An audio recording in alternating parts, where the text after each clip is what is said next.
In a life as a content creator, batang makuling years old. Today's video nga is ibablog ko nga yung aking hair para nga makita nyo kung gano'ng kalong hair ang aking buhok at ka-instant reband.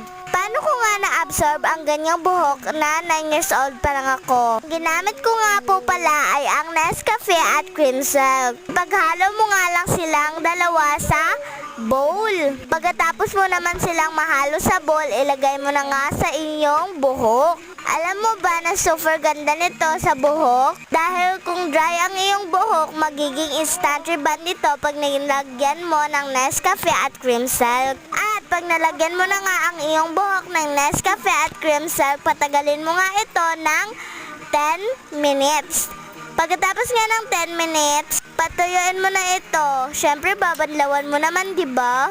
Syempre guys, dapat sunsilk ang ginagamit nyo sa inyong buhok. At yun lang. Bye!